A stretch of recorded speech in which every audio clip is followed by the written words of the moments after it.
Koden saytındakı 171-ci Radio 106 FM məsələsinə baxırıq.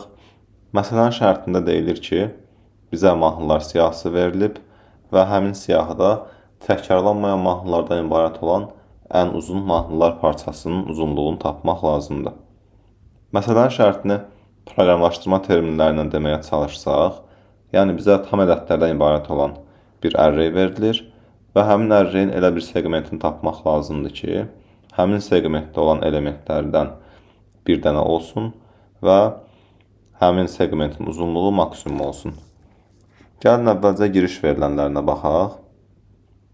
Birinci nümunəyə baxsaq, bizə 8 tam ədəd verilir və bu ardıcıllıqdakı düzgün segmentlərin içərisində ən uzun olanını tapmaq lazımdır.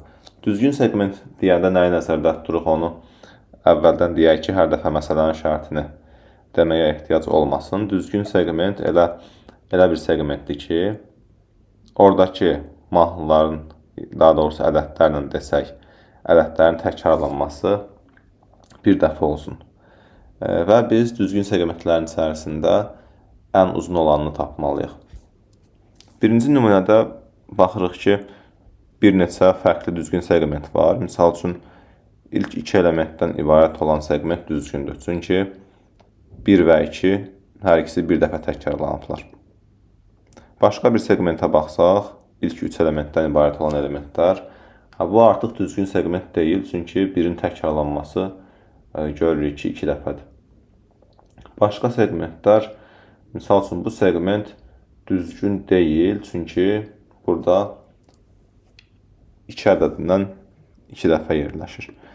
Belə bir segment götürsək, burada təkrarlanma yoxdur, yəni düzgün segmentdir və növbəti bir element də həmin segmentə əlavə eləsək, segment yenə də düzgün sayılır, çünki hələ də orada heç bir təkrarlanma yoxdur. Bütün elementlər bir dəfə təkrarlanırlar. Segmenti biraz uzatmağa çalışsaq, bu artıq düzgün segment deyil, çünki burada 2 dəfə təkrarlandığını görürük. Elə bayaq göstərdiyimiz bu segment düzgün segmentlərin içərisində ən uzun olanı deyə cavab olaraq çıxış veriləndə 5 görürük. İkinci nümunəyə baxsaq, bu ardıcıllıq üçün düzgün segment görürük ki, ya bu 1-2 elementlərdən ibarət olan segmentdir, ya da 2-1. Yəni, düzgün segmentin maksimal uzunluğu 2-dir. Məsələdə hansı üsulların həll eləmək olar? Əvvəlcə ağla gələn ən sadə variant brute force üsulunu tətbiq eləməkdir. Brute force bütün mümkün variantlara baxıb, onların içərisindən ən optimalını seçmək deməkdir. Daha detallı şəkildə desəm, biz mümkün olan bütün segmentlərə baxırıq. Baxdığımız segmentin düzgün olub-olmadığını əvvəlcə müəyyən eləmək lazımdır. Əgər bu segment düzgün segmentdirsə, onda həmin segmentin uzunluğunun əvvəlki baxdığımız düzgün segmentlərin uzunluğundan daha böyük olub-olmadığını yoxlamaq lazımdır. Daha böyük uzunluqdursa, onda cavab olaraq hələ ki, bu segmenti yadda saxlamalıyıq. Əslində, bu alqoritmdən sona qədər davam eləsək, məsələnin düzgün cavabını tapmış olarıq. Amma bu həllin çatışmazlığı nədir? Gəlin, dediyimiz hissəni koda çevirməyə çalışıb bunu müəyyənləşdirək. Dedik ki, birinci addım bütün segmentlərə baxaraq onların düzgün olub-olmamasını müəyyənləşdirmək lazımdır. Bütün segmentlərə necə baxmaq olar? Segmentin 2 parametri olur. Onun sol tərəfi və sağ tərəfi. Bunun üçün right və left dəyişənlərini təyin edəcəm. Bir də elə fikirləşək ki, bizə verilən ədədlərin sayını bilirik. Segmentin sağ tərəfi istənilən elementin üzərində ola bilər. Ona görə də right dəyişənini mən 0-dan n-ə qədər dəyişirəm. Segmentin sol tərəfi isə təbii ki, sağ indeksdən kiçik ya da bərabər olmalıdır. Ona görə də lefti mən 0-dan right-ə qədər dəyişəcəm. Bu yazdığımız hissə hələ ki bütün segmentləri əldə etmək üçündür. Yoxlamaq üçün belə bir şey edə bilərik. Gəlin bütün qiymətlər üçün left və right'ın qiymətini ekrana çıxardaq.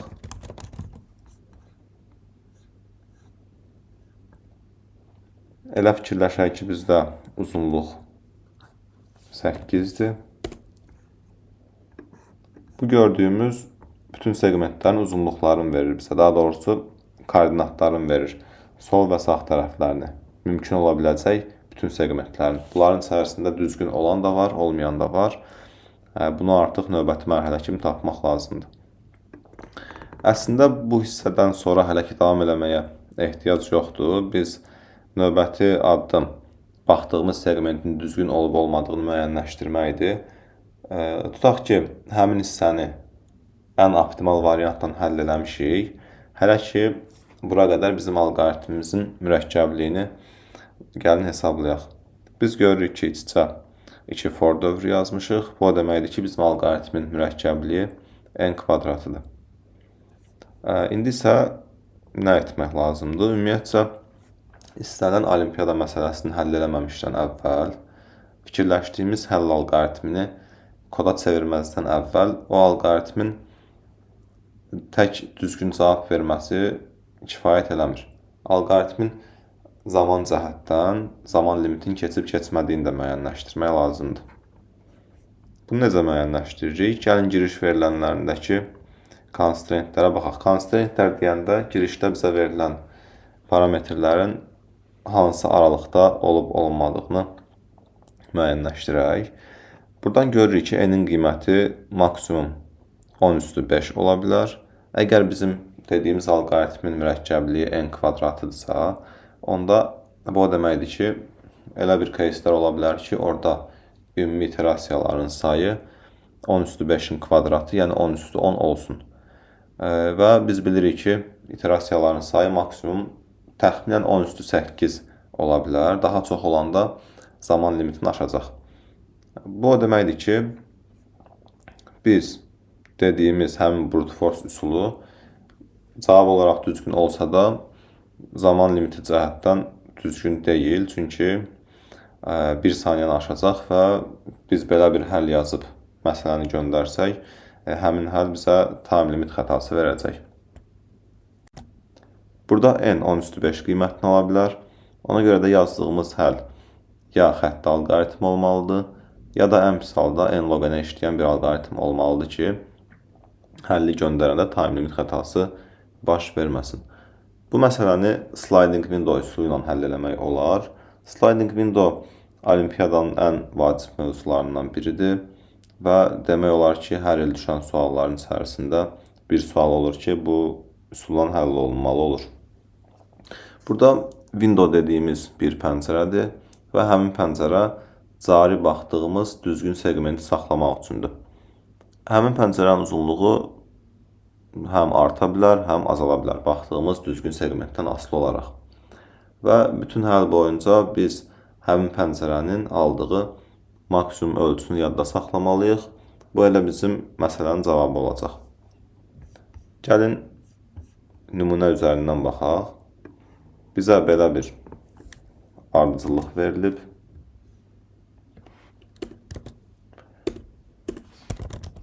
Bizdə bir window olacaq. Bu window dediyimiz kimi baxdığımız cari düzgün segmenti özündə saxlamalıdır. Biz əvvəlcə verilən ardıcıllığın üzərindən soldan sağa doğru gedəcəyik. Və hər hansı bir elementi əlavə eləməmişdən əvvəl yoxlamalıyıq ki, bu elementin əlavə olunması pəncərənin düzgün olub-olmadığını pozur, yoxsa yox. Yəni, nə demək istəyirəm? Əvvəlcə biz baxdığımız element soldan başlayırıq deyə 1-dir və pəncərə boşdur, yəni 1-in əlavə olunması problem deyil. Biz 1-i pəncərəyə əlavə eləyə bilərik. Və bir result dəyişəni də götürək.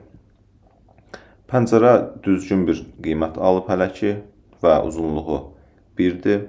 Result başlayanda təbii ki 0 olacaq deyə. Əgər mən bir uzunluğu 1 olan pəncərə görmüşəmsə, bunu yadda saxlamalıyam. Yəni rezultatın qiymətini 1 eləyəcəyik. Növbəti baxacağımız element 2-dir. Bu 2-ni pəncərəyə əlavə eləməmişdən əvvəl yoxlayırıq ki, 2-nin əlavə olunması pəncərənin qaydasını pozur. Yəni bu o deməkdir ki, pəncərədə olan segment düzgün qalırmı, yoxsa yox. Baxırıq ki, 2-nin əlavə olunması pəncərənin düzgün olub-olmadığını pozmur. Ona görə 2-ni də əlavə edirik.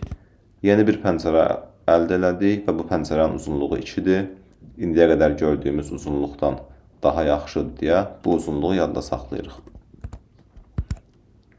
Növbəti əlavə eləyəcəyimiz element 1-dir.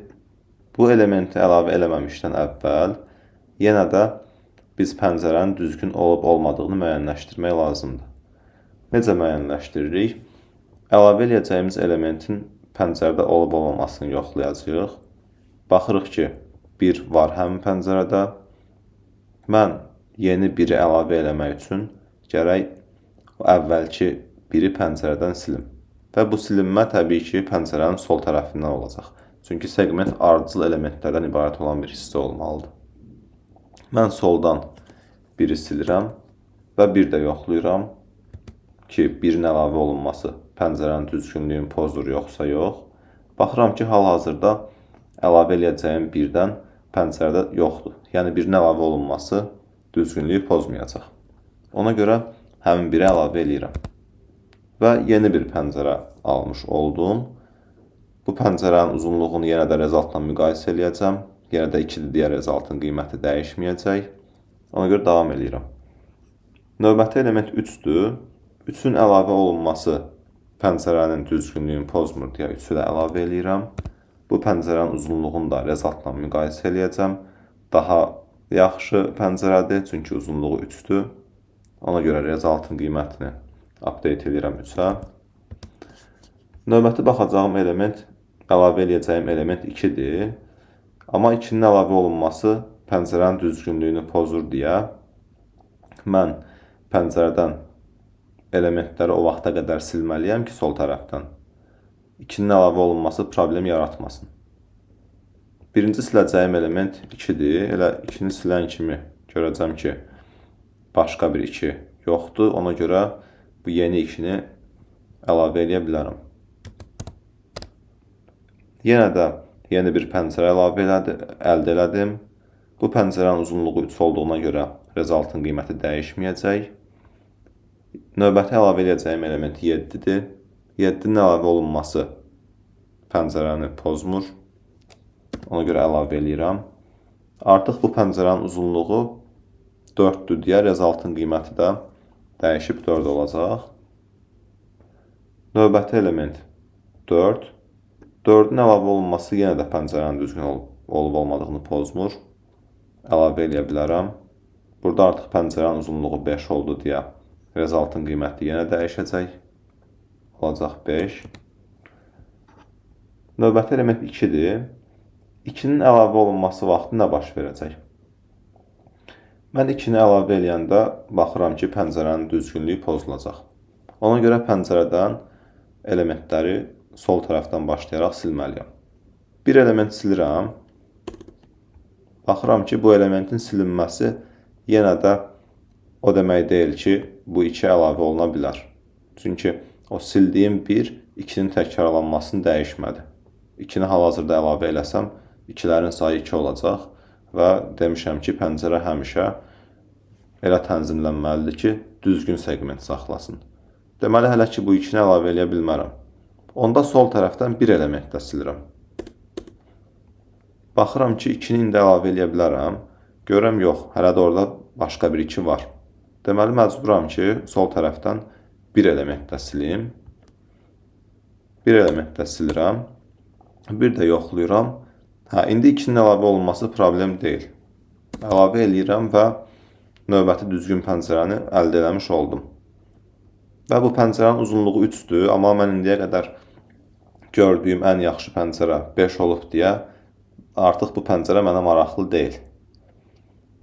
Ona görə rezultatın qiyməti dəyişmir və cavab olaraq rezultatın qiyməti sonda elə 5 olaraq qalacaq. Yəni ümumi şəkildə desək, bizə verilən ardıcıllıqda biz elementlərə soldan sağa doğru baxırıq və elə həmin elementləri götürə-götürə gedirik. Ola bilər ki, götürdüyümüz element əvvəldən həmin segmentdə var idi və bu artıq təkrarlanmaya gətirib çıxaracaq deyə biz soldan elementləri o vaxta qədər silə-silə getməliyik ki, artıq o əlavə edəcəyimiz element də silinmiş olsun ki, heç bir təkrarlanma yaranmasın. Demirəm, sol tərəfdən bir element siləcəyik. O vaxta qədər silinməni eləyəcəyik ki, məhz o əlavə eləmək istədiyimiz element də silinsin. Yəni, bu o deməkdir ki, həmin əlavə eləmək istədiyimiz element bayaqdan o segmentdə həmişə ən solda yerləşmir. Misal üçün, burada bayaqki baxdığımız axırıncı кейsdə nə baş vermişdi? Biz belə bir düzgün pəncərə tapmışdıq. Sonra isə həmin pəncərəyə 2-ni əlavə eləmək istəyəndə gördük ki, 2-ni əlavə eləsək təkrarlanma olacaq. Onda təkrarlanmanın olması burada 2-yə görədir. Çünki əvvəldən başqa bir 2 var. Amma bu 2 hal-hazırda olan pəncərənin ən solunda deyil. O 2-nin silinməsi üçün biz məcburuq ki, 1-i də silək, 3-ü də silək, sonra 2-ni silək. Çünki dediyimiz kimi segment ardıcıl elementlərdən ibarət olmalıdır. Yəni biz 1-i saxlayıb, ya 3-ü saxlayıb 2-ni silə bilmərik. 2-nin bu segmentdən çıxması üçün biz sol tərəfdən məcburuq ki, 1-i silək, 3-ü silək və 2-ni silək. Ümumi alqoritm belədir. Biz burada tətbiq eləyəcəyimiz ən yaxşı data struktur, yəni pəncərəni saxlamaq üçün unordered setdir.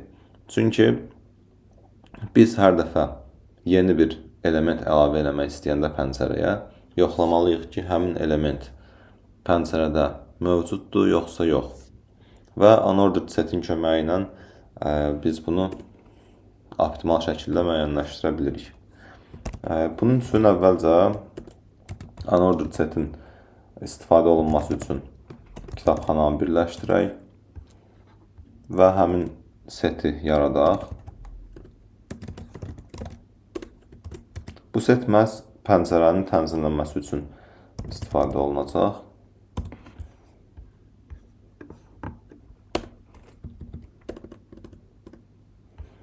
Bizə girişdə bir n dəyişəni verilir.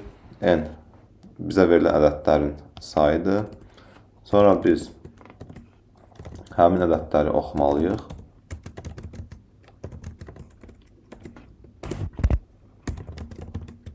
Ədədləri bir arraydə saxlayırıq. Həmin arrayi yaradaq.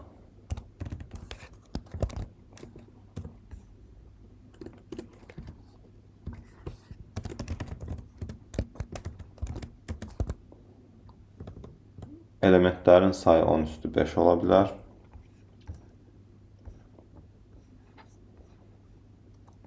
Həmin ədədləri oxuyandan sonra bayaq dediyimiz alqoritmi tətbiq eləməyə çalışaq. Biz deyirik ki, soldan sağa doğru bütün ədədləri götürərək gedirik.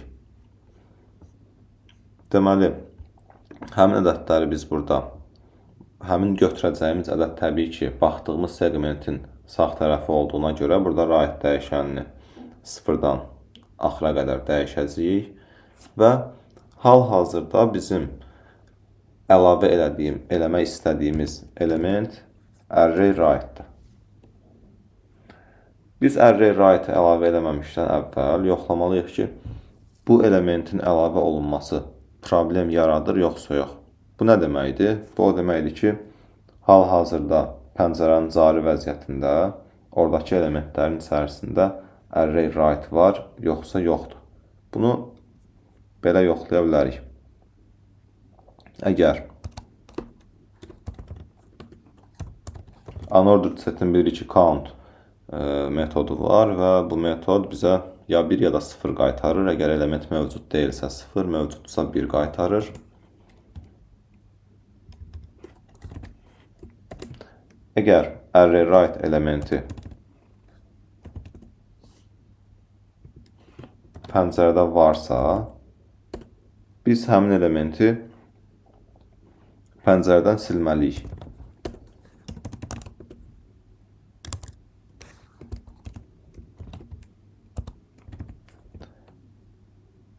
Və bu elementi pəncərədən silirik deyə,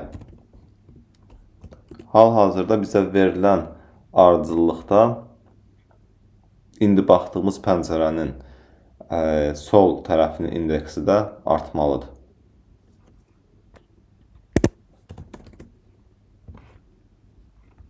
Yəni, misal üçün, burada biz deyiriksə ki, hal-hazırda baxdığımız pəncərə budur və düzgün pəncərədir. Burada sol tərəfin indeksi 2-dir, nömrələməni 0-dan başlasaq. Və biz 2-ni əlavə eləmək istəyiriksə, artıq düzgün pəncərə 2-nin silinməsinə görə bu pəncərə olacaq. Burada görürük ki, right dəyişdi. Daha doğrusu left dəyişdi. Left bayaqdan 2-ni göstərirdi.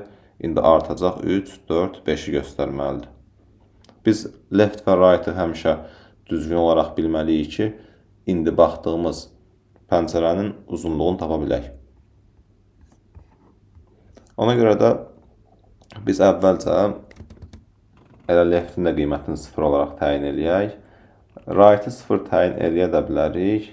Eləməmək də problem deyil.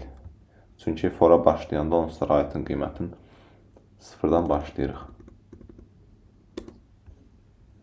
Bir də bayaq izah elədiyim kimi, burada silinmənin bir dəfə olması o demək deyil ki, silinməsi lazım olan element silindi. Ola bilər ki, bir neçə element silərək həmin elementə gələk çataq, sonra həmin elementi silək. Ona görə də biz burada yoxlamanı bir dəfə yox, yoxlamanı while-ın köməyi ilə eləməliyik. Yəni, nə vaxta qədər ki, əlavə eləmək istədiyimiz element pəncərədə mövcuddur, onda bu işi gör. Elə dediyimiz buradakı example-da bu pəncərəyə gələndə gəlmək üçün burada 3 element silinməlidir. 1 də silinəcək, 3 də, 2 də. Yəni, bu while 3 dəfə işləməlidir ki, biz o axırıncı pəncərəni əldə edə bilək. Burada biz array right yox, array left-i silməliyik. Təbii ki, sol tərəfdən silinmə eləyiriksə. Bu while işləyib qutarandan sonra bizim əlimizdə düzgün bir pəncərə olacaq. Dediyimiz kimi, o pəncərənin uzunluğu daha çox da ola bilər, az da ola bilər. Ona görə daha çoxdursa, həmin vaxt result update eləməliyik. Həmin uzunluq sağ tərəf, sol tərəf, üstəgəl 1-ə bərabərdir. Və bu alqoritmlə davam eləsək, sonda resultın qiyməti o pəncərələrin ən uzunluğunu saxlayacaq, yəni düzgün segmentlərin içərisində maksimal uzunluğu olan segmenti saxlayacaq.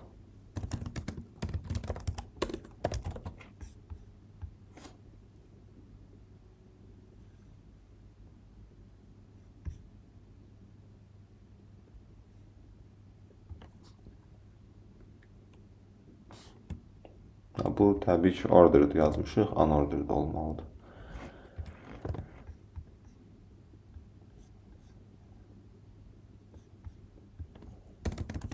Resultı təyin edib ilkin qiymətin 0 verməliyik.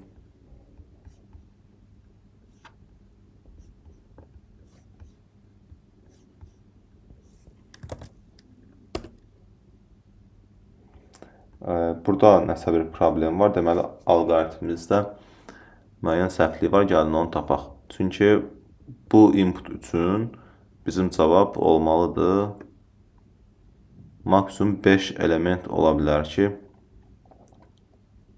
5 elementdən ibarət olan segment var ki, orada təkrarlanma olmasın. Amma burada biz görürük ki, bütün elementləri götürür.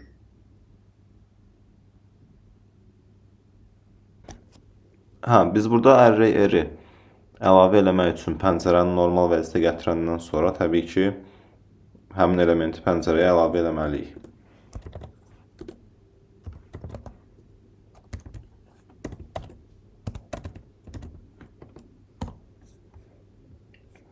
Bir Bir də yoxlayaq. 5 düzgün cavabdır.